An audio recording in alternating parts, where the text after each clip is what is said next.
우리 하나님의 말씀은 요한복음 9장에서 읽겠습니다. 요한복음 9장 39절부터 41절까지 신약성경 163페이지인데요. 39절부터 41절까지 석절 말씀이니까 같이 읽었으면 좋겠습니다. 요한복음 9장, 제가 갖고 있는 성경은 신약성경 163페이지입니다. 39절부터 같이 읽겠습니다. 시작.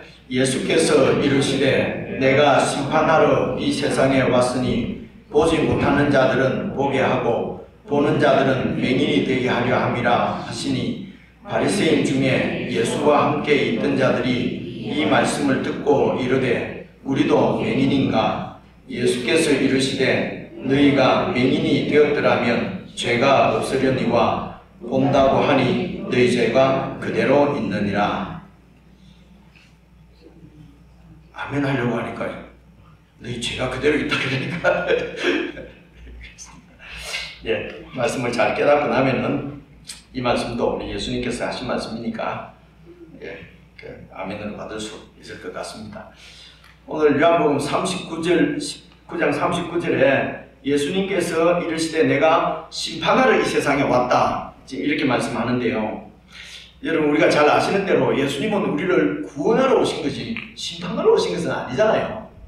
그렇죠? 그래서 오늘 여기 내가 심판하러 이 세상에 왔다, 우리가 예수님께서 우리를 구원하러 오셨다고 하는 말씀이 요한복음에서는 여러분 3장에 보면 그 말씀이 가장 뚜렷하게 나타나는 것 같은데, 그래서 여기에 예수님께서 우리를 구원하신다, 예수님께서 우리를 심판하신다 하는 말씀이 어떤 말씀인지 여러분 그 요한복음 3장을 먼저 좀 읽어보고 일로 다시 왔으면 좋겠습니다. 앞으로 조금만 넘기면은요, 요한복음 3장 1절 한번 보십시오. 1절을 보시면은, 그런데 바리새인 중에 니고데모라 하는 사람이 있으니 유대인의 지도자라. 여러분 니고데모 잘 아시잖아요. 바리새인들입니다. 바리새인은 유대 교회에 있어서 아주 종교적으로 이렇게 뭐라고 존경받는 종교인입니다. 그래서 유대인의 지도자라고 얘기하잖아요. 그래서 이 니고데모가 2절 보시면요, 밤에 예수님께 와서 이르되 랍비여, 우리가 당신은 하나님께로부터 오신 선생인 줄 아나이다.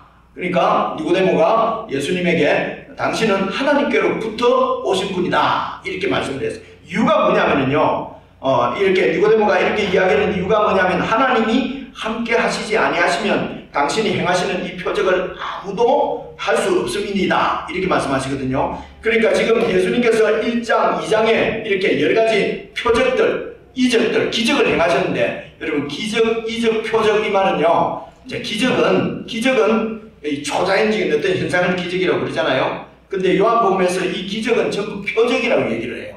그러니까 요즘도 뭐 기적을 일으킬 수 있는 사람이 있는지도 모르겠어요. 근데 이런 사람들이, 요즘 사람들이 이렇게 일으키는 기적은 그냥 어떤 이런 초자연적인 역사로 이렇게 기적이 일어날 수 있고요. 예수님께서 지금 일으키신 이 기적은 표적이라고 얘기를 합니다.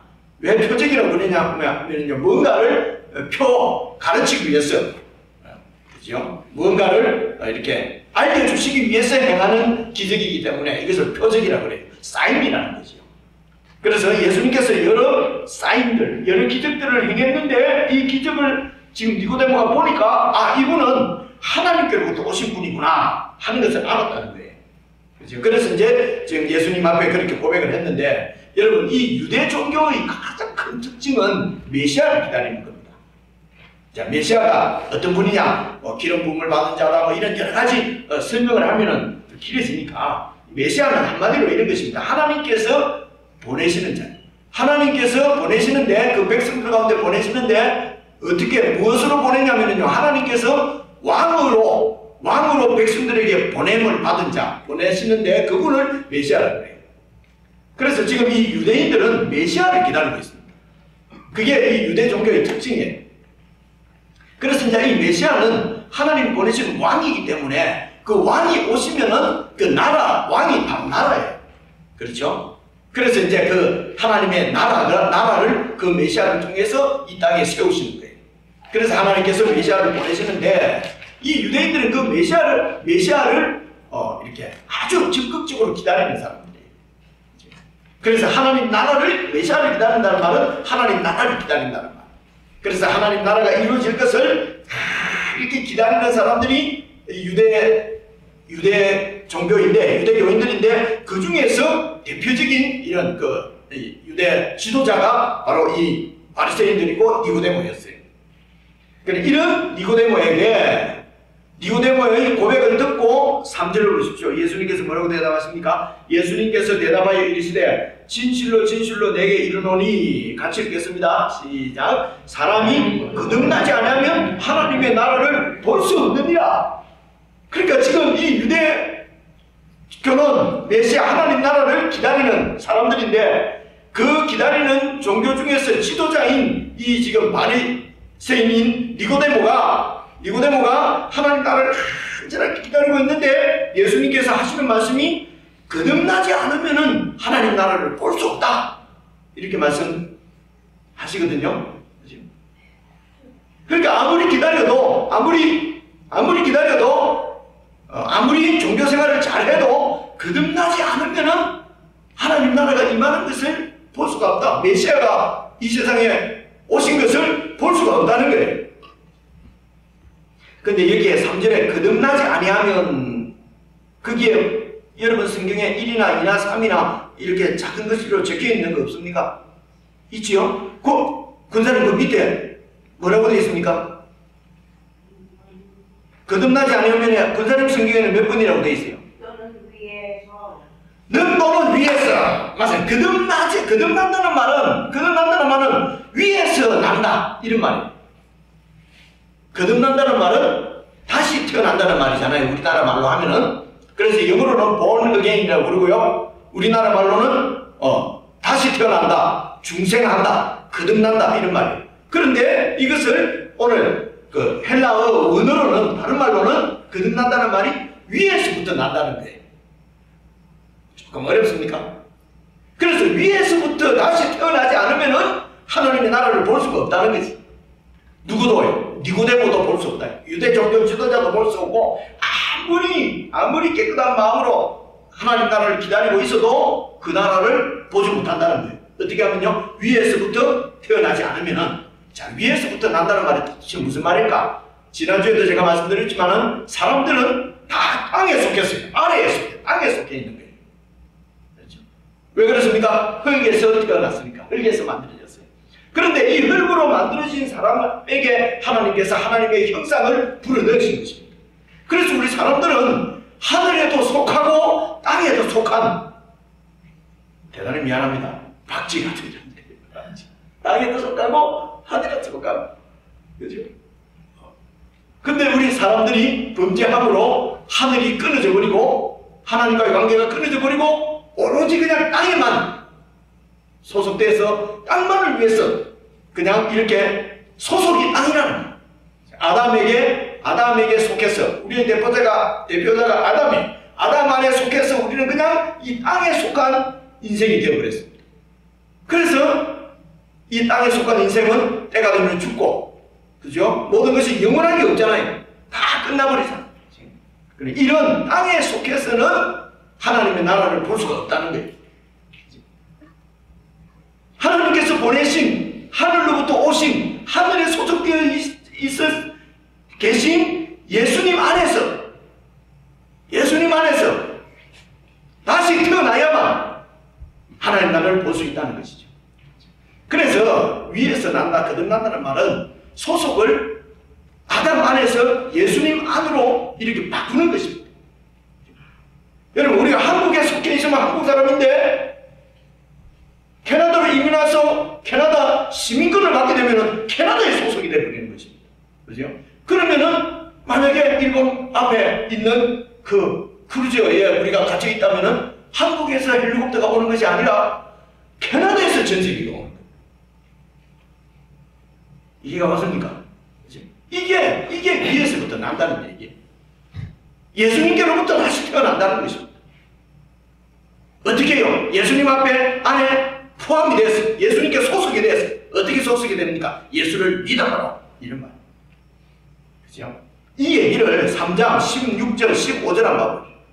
3장 15절, 이는 그를 믿는 자마다 예수님을 믿는 자마다 영생을 얻게 하려 하심이라. 영생은 영원한 생명이에요. 아담 안에 속해서는 영생하지 못합니다. 때 되면 죽어요. 그죠? 100세 시대라고 해도 100살 되면 죽어요. 근데 예수님께 소속이 되면은 예수님은 영원하신 하나님의 아들, 하나님이십니다.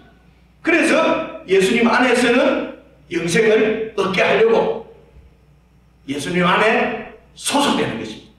예수님을 믿는 것입니다. 믿어서 영생을 얻게 됩니다. 16절 하나님이 세상을 이처럼 사랑하사 독생자를 주셨으니 이는 그 독생자 예수님을 믿는 자마다 멸망하지 않고 영생을 얻게 하려 하심이라. 17절 보세요. 같이 읽어보겠습니다. 시작. 하나님이 그 아들을 세상에 보내신 것은 세상을 심판하려 하심이 아니요 그로 말미암아 세상이 구원을 받게 하려 하심이라. 오늘 이 말씀에 보니까 하나님이 그 아들 예수님을 보낸 것은 세상을 어떻게 해요? 심판하려는 것이 아니라 아들로 말미암아 구원을 얻게 하려고 했다.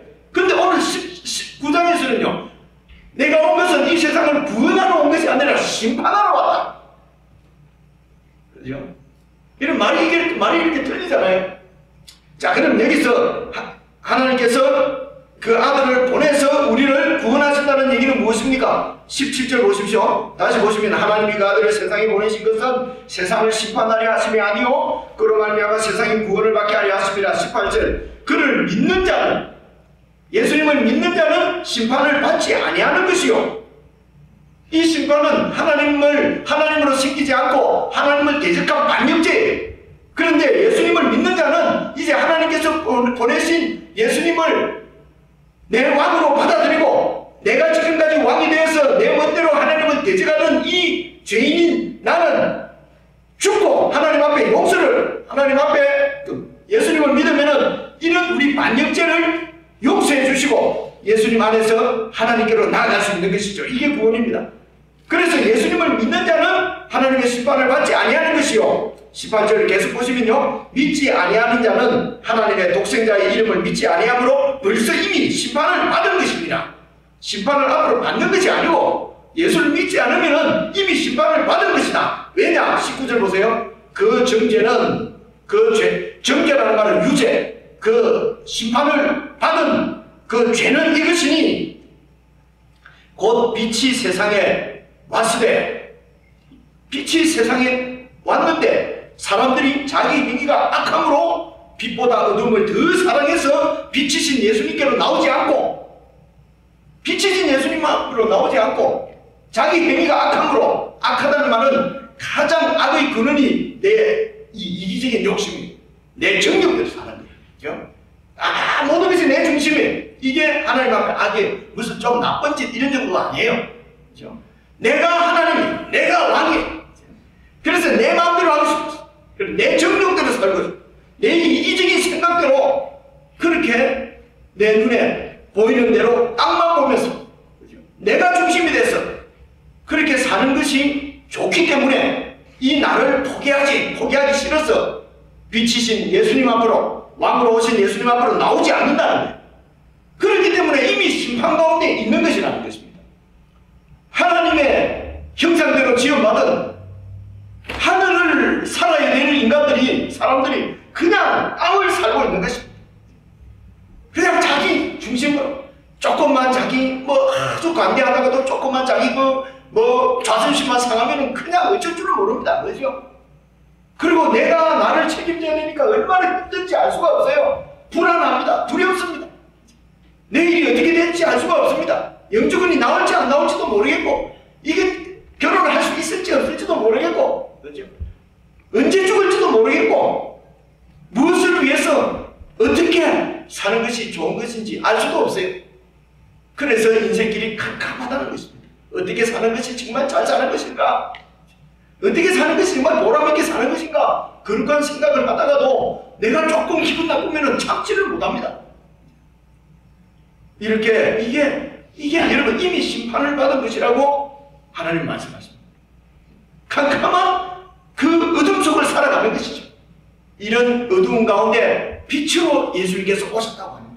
이런 우리들에게 어디에 속해서 무엇을 위해서 어떻게 살며 우리의 미래는 어떻게 될 것인지를 보여주시려고 그것을 알려주시려고 계시해 주시려고 하나님께서 아들 예수님을 이 땅에 보내셨는데 그 아들을 믿으면은 어두웠던 눈이 확 열리게 되고 어두운 가운데서 빛을 보게 될 터인데 내 이기적인 욕심, 내 정욕, 얄팍한 내 어떤 이런 그 지식들, 그죠? 내 그 착함, 내 선함 이런데 붙잡혀서 아니면 지금까지 믿어왔던 내 기득권 이런 것들을 포기할 수 없었어. 이런 것들이 혹시 뒤집어질까봐 내 신념이 흔들릴까봐 내 신념이 무너질까봐 이 나를 깨고 나와서 예수님께로 오지를 못한다는 것입니다. 이제 그런 거예요. 그래서 빛이 세상에 왔는데도 사람들이 자기 행위가 악하기 때문에 빛 가운데로 오지 않는 이 자체가 그래서 계속해서 어둠 가운데 있는 것이 이미 심판을 받은 것이라는 것입니다. 이렇게 정도 보고요. 9장 뒤로 다시 넘어와서요. 39절 다시 한번 보시죠. 9장. 그래서 예수님께서 이르시되 내가 심판하러 이 세상에 왔다. 그래서 이 심판이라고 하는 것은 구원하고 같은 얘기입니다. 동전의 양면입니다. 예수님을 믿으면 구원을 받는 것이고 믿지 않는 자는 그냥 심판 가운데 있는 것입니다. 그래서 예수님께서 내가 구원하러 왔다고 하는 것이나 내가 심판하러 왔다고 하는 것이나 같은 말씀입니다. 깨달으시죠? 깨달아지신다는 눈치를라도 보내야 내가 계속 진도를 나갑니다. 안 그러면 다시 또 설명을 해야 되니까. 자, 그래서 보십시오. 39절 다시 보시면은 내가 심판하러 이 세상에 왔으니 어떤 심판입니까? 보지 못하는 자들은 보게 하고, 여러분 보지 못하는 자들은 보는 것이 심판입니까? 구원입니까? 구원이잖아요, 그죠? 보지 못하는 자들은 보게 하고, 보는 자들은 어떻게 해요? 맹인이 되게 하려 합니다. 그러니까 보지 못하는 자는 예수님께서 보게 하시고 이건 구원입니다. 근데 보는 자들은 맹인이 되게 하는 것, 이게 심판이지. 30절 바리새인 중에 예수와 함께 있는 자들이 이 말씀을 듣고 이르되 우리 또 맹인인가? 바리새인들이 우리 또 맹인인가? 우리가 뭐 육체적으로도 맹인이 아니고 영적으로도 우리는 최고 종교 지도자들이고 그래서 이들은 맹인이라고 생각을 안 한 거예요. 그런데 41절 예수님께서 말씀하시되 너희가 차라리 맹인이었다면은 죄가 없을 텐데 눈을 떠서 맹인이었다면은 예수님을 믿고 눈을 떴을 텐데 너희들이 본다고 하니 너희 죄가 그대로 있느니라. 화목제물로 오신 예수 그리스도의 그 십자가의 죽음이 아무런 관련이 없기 때문에 그냥 죄가 그대로 있고 그 죄로 인하여서 마지막 심판을 받을 뿐만 아니라 이 땅에서도 어두운 가운데서 살아가는 그런 심판 가운데 있게 된다는 얘기입니다. 이 얘기를, 이 말씀을 지금 하시기 위해서, 이 진리를 가르치시기 위해서 9장 1절을 보십시오. 여러분 9장 1절 보시면은 예수께서 길을 가실 때에 날 때부터 맹인이 된 사람을 보신지라. 날 때부터 맹인이 된 어떤 사람을 예수님께서 이렇게 보시게 된 것입니다. 2절 봐보세요. 제자들이 물어 이르되 랍비여 이 사람이 맹인으로 난 것이 누구의 죄로 인함이니까? 자기 죄 때문입니까? 그 부모 죄 때문입니까? 이렇게 물어본 거예요. 여러분 보십시오. 눈을 뜨고 있다가 어떤 사고로 인해 갖고 이렇게 눈이 안 보이게 되면 참 힘들 거예요, 그죠? 근데 날 때부터, 예를 들어 날 때부터 막 맹인이다 못 봤다 그러면은 사실은 안 못 보는 것이 크게 어차피 날 때부터 눈을 감고 살았으니까, 그죠? 그래서 이 날 때부터 맹인된 이 사람이 맹인인 것 때문에 그렇게 불편하지는 않았을 거라고 생각이 됩니다. 근데 이 맹인을 가장 힘들게 만들었던 것은 뭐냐면요, 이 말씀입니다. 2절 말씀입니다. 이 사람이 이렇게 맹인을 된 게 자기 죄 때문입니까? 아버지 죄 때문입니까? 그러니까 이 맹인으로 태어난 것이 자기는 뭐 죄도 짓기 전에 자기가 태어나서 지금까지 들은 소리는 저 죄인이다, 처벌 받을 사람이다. 그죠? 이 장애는 하늘, 전형이라고 생각합니다. 지금도 뭐 그렇게 생각하는 사람이 많잖아요. 그죠? 이런 장애는 천벌을 받아서 그런다. 그래서 이 맹인이 가장 힘들었던 것은 늘 제일 많이 들었던, 그리고 가슴 아프게 들었던 말은 죄인이라는 얘기. 무슨 죄를 지었길래 저렇게 봉사가 되냐? 이런 감정이입을 해서 생각을 해보죠. 날 때부터 내가 무슨 잘못을 저질렀다고, 아무런 죄도 없는데 날 때부터 들었던 얘기는, 아이고 무슨 죄를 지었길래 천벌을 받았구나. 얼마나 힘들겠어요. 그리고 하나님도 원망했겠죠. 그죠? 도대체 나를, 부모도 원망했죠. 왜 날 낳으셨나요? 뭐 이런 거 있지 않습니까? 옛날에 그런 노래도 있었던 것 같은데. 왜 날 낳으셨나요? 그렇게 살았는데, 아니나 다를까 오늘 또 어떤 한 무리가 지나가는데 또 예상했던 그 말이 그대로 나오는 거예요. 누구 죄 때문에 제가 저렇게 봉사가 됐습니까? 그런데요, 3절을 봐보십시오. 예수께서 대답하시되 이 사람이나 그 부모의 죄를 있는 것이 아니니라. 이 사람의 죄나 부모의 죄 때문에 그렇게 된 것이 아니다 라고 하는 얘기는, 이 맹인은 처음 듣는 얘기. 처음 듣는 얘기. 여러분이 맹인으로 생각해 보십시오. 그죠? 이때까지 저렇게 봉사된 것은 죄 때문이라고 그렇게 들었는데, 어떤 분이 이 사람이 맹인이 된 것은 죄 때문에 그래 된 것이 아니다. 너무 이러지만 좀 좋아해 주세요, 같이. 얼마나. 그런데 또 뭐라고 하냐면, 그분이 그 부모의 죄로 인한 것이 아니라, 그 다음에 함께 읽어보겠습니다. 그에게서 하나님이 하시는 일을 나타내고자 하십니다.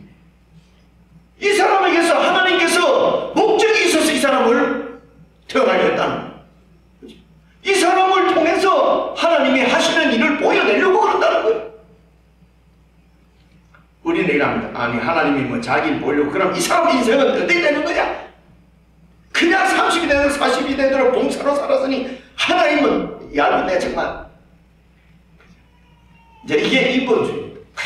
인간 중심으로, 그죠? 인간 중심으로 하나님 없이 그냥 자기 욕심대로 살아가는 인생은, 이 인생은 뭐 별로 좋은 인생도 아닌데,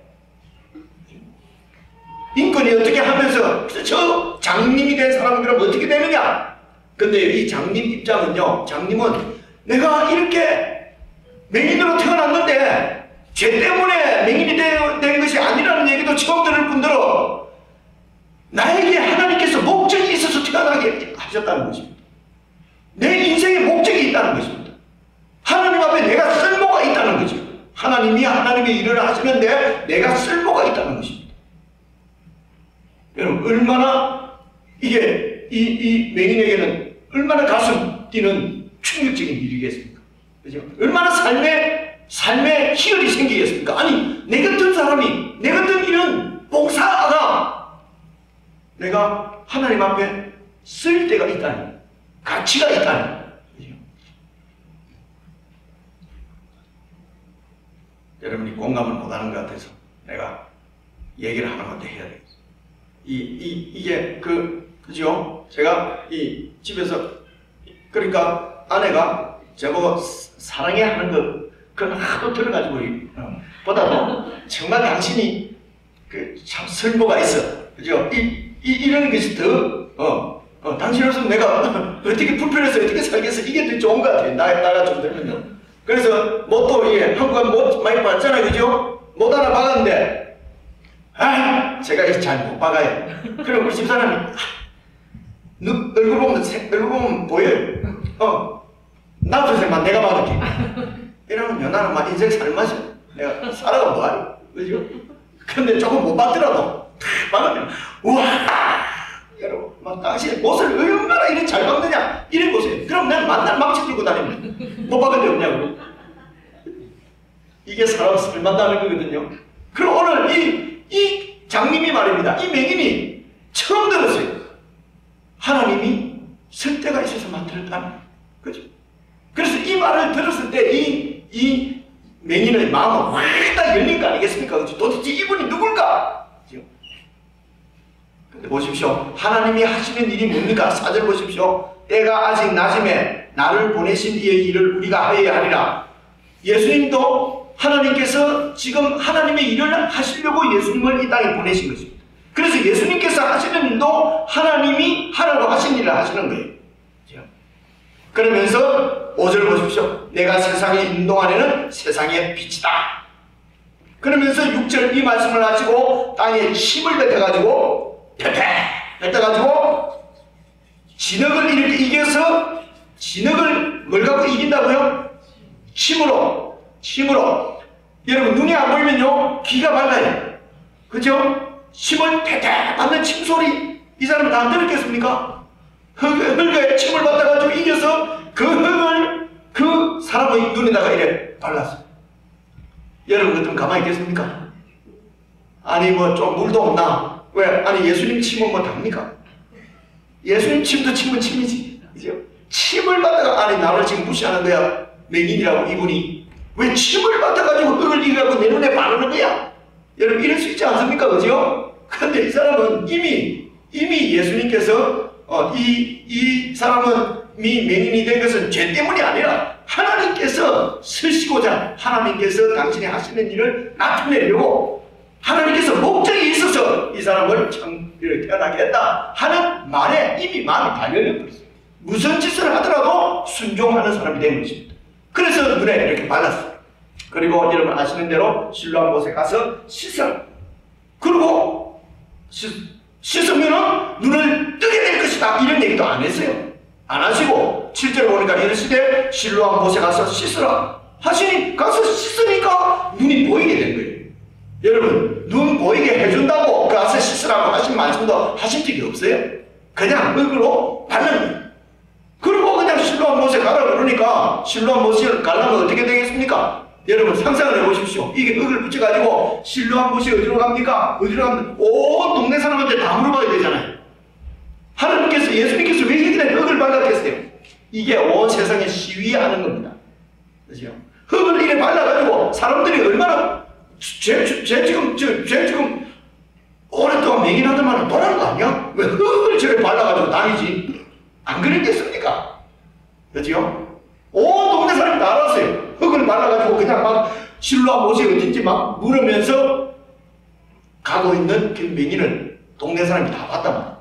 그리고 가서 씻었더니 눈이 떠진 거예요. 그러니까 동네 사람들이 날려가지고 쟤 아까 걔 아니야? 근데 눈을 어떻게 떴지? 9절 봐봅시다. 어떤 사람은 그 사람이다 하며 어떤 사람은 아니다 그와 비슷하다 하거늘 자기 말은 내가 바로 그 맹인이다. 10절입니다. 그들이 묻되 그러면 네 눈이 어떻게 떠졌느냐? 대답하되 예수라는 그 사람이 진흙을 이겨서 내 눈에 바르고 나더러 실로암 못에 가서 씻으라고 하기에 시키는 대로 가서 씻었더니 내가 보게 되었다. 쭉 내려가세요. 쭉 내려가서 어디를 보시냐면요 좀 건너뛰려고 하니까 잘 안 보이네.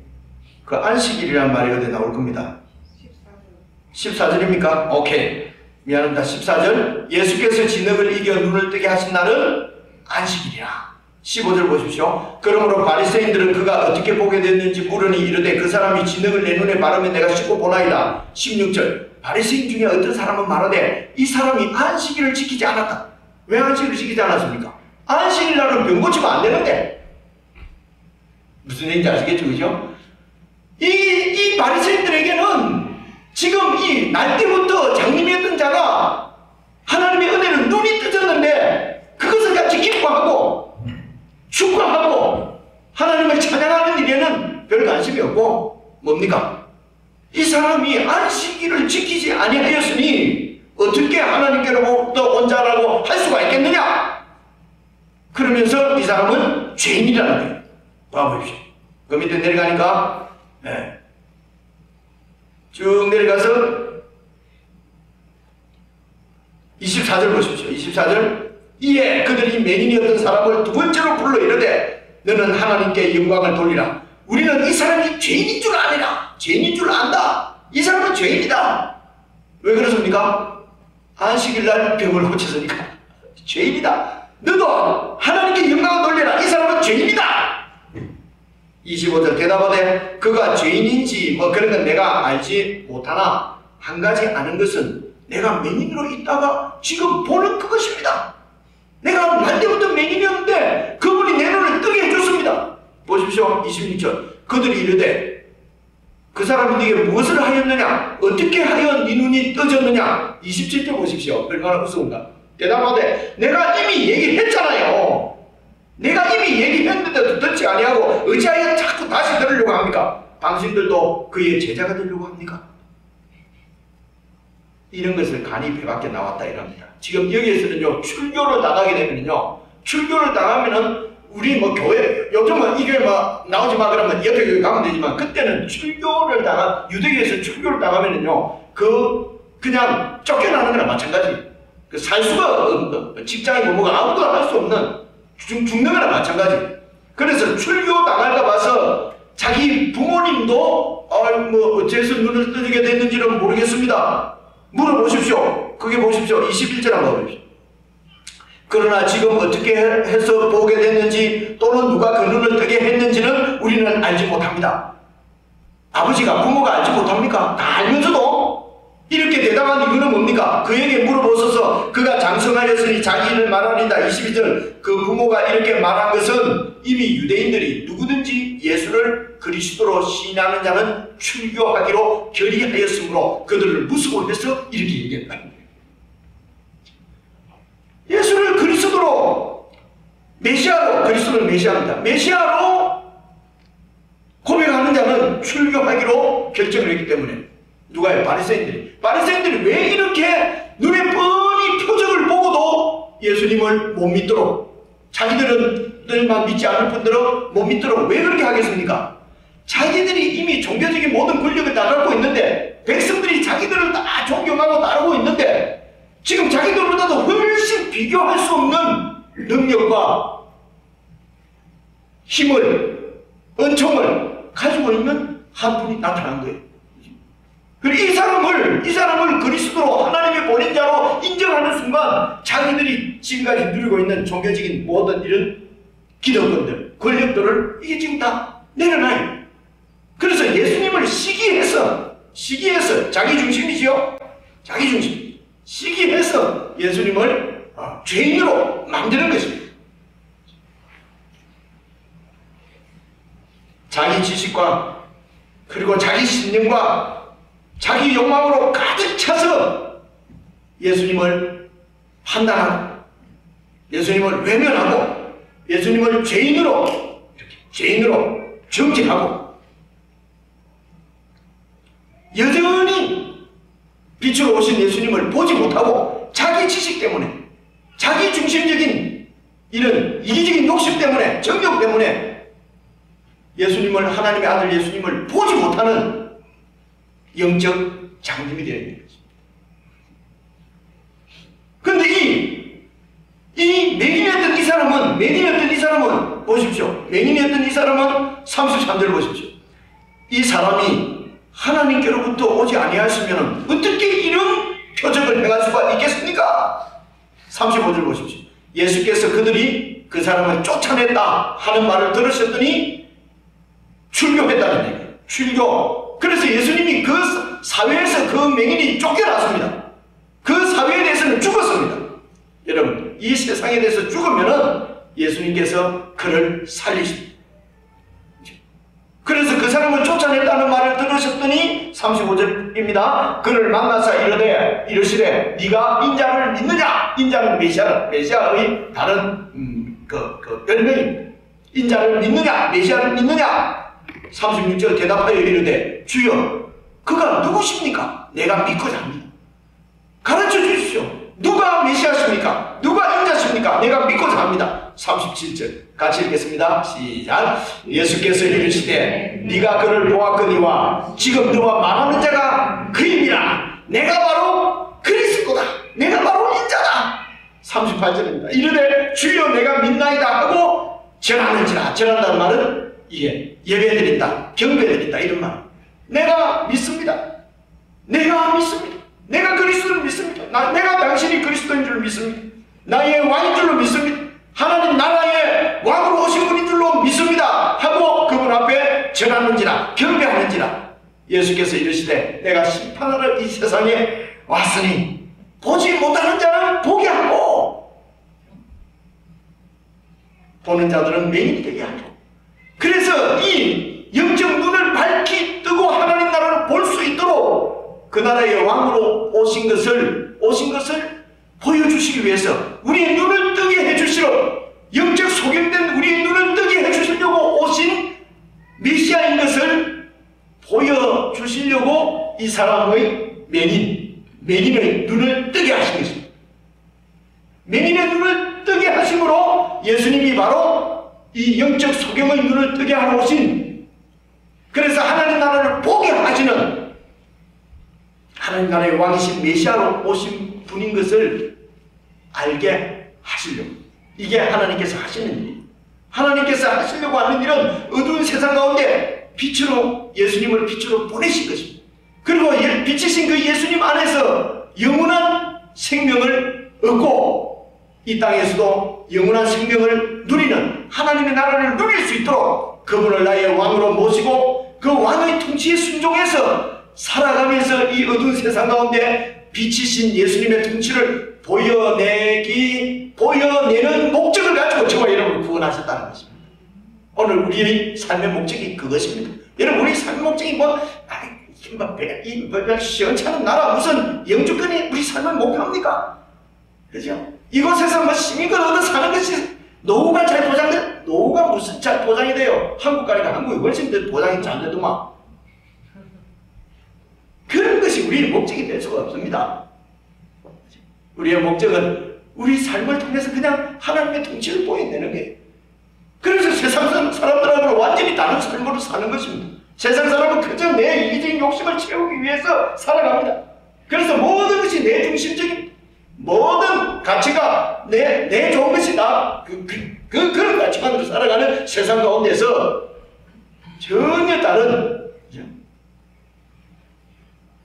예수님을 믿는 믿음으로 어려움이 있을 때, 두려움이 있을 때 그분을 신뢰하기 때문에 흔들리지 않고 그분의 말씀대로 그냥 살아가는 그리스도인들을 통해서 어두운 세상 가운데 밝은 빛을 비추시려고 하는 것이 하나님의 목적이십니다. 그 목적을 위해서 저와 여러분을 구원하신 것입니다. 그래서 이 예수님 안에서 그냥 살아가십시오. 그저께도 우리 한 형제 자매와 말씀을 나누었는데요, 노예로 있을 때에 예수님을 믿었냐? 노예에서 빠져나오려고 하지 말고 그냥 노예로서 하나님과 함께 그냥 살아라. 이게 고린도전서 7장에 있는 말씀이에요. 그치? 네가 주인이냐? 네가 종업원이냐? 네가 남자냐? 여자냐? 백인이냐? 흑인이냐? 영주권자냐? 아니냐? 관계없다. 그 자리에서 하나님과 함께, 하나님께서 보내주신 예수 그리스도 그분과 함께 동행하라, 함께 살아라. 여러분, 이렇게 내 모든 것을 내려놓고 주님을 바라보고 주님을 믿고 주님 손을 붙잡고 살면은 주님께서 우리의 눈을 점점 밝게 하셔서 이 어두운 인생길, 여러분 그 환하게 어디서 와서 무엇 때문에 살며 어떻게 살아야 될 것인지, 어디로 가게 될 것인지 환하게 여러분 보시면서 아시면서, 그래서 전혀 두려움 없이 이 세상을 살 수 있게 될 줄로 믿습니다. 그러므로 주님 안에 참 평안, 안식이 있습니다. 여러분, 세상의 그 무엇으로도 우리는 참된 샬롬을 누릴 수가 없습니다. 빛으로 오신 예수님을 이미 여러분들은 받은, 그 빛을 받은 사람, 이제는 그 빛 가운데 사시길 바랍니다. 절대로 어둠에 가지 말고 빛 가운데 하나님의 말씀을 붙잡고 주님을께 늘 절하고 주님을 예배하는 현장에서 함께 성도들과 예배하면서 빛이신 주님을 더 깊이 그렇게 누림으로 전혀 어둠 없는 밝은 천국을 누리는 저와 여러분들 다 될 수 있기를 주의 이름으로 축원합니다. 기도하겠습니다. 하나님 아버지, 빛으로 오셔서 어두운 저희들 심령을 비춰주시고 예수님을 믿어 영생을 누리며 빛 가운데 거할 수 있는 복된 생명으로 구원해 주셔서 정말 감사합니다. 사랑하는 성도들이 어디에서 무엇을 하든지 빛 가운데 거할 수 있도록 도와주시옵소서. 성령 하나님께서 우리의 마음과 생각들을 지키시고 인도해 주시옵소서. 예수님 이름으로 기도드리옵나이다. 아멘.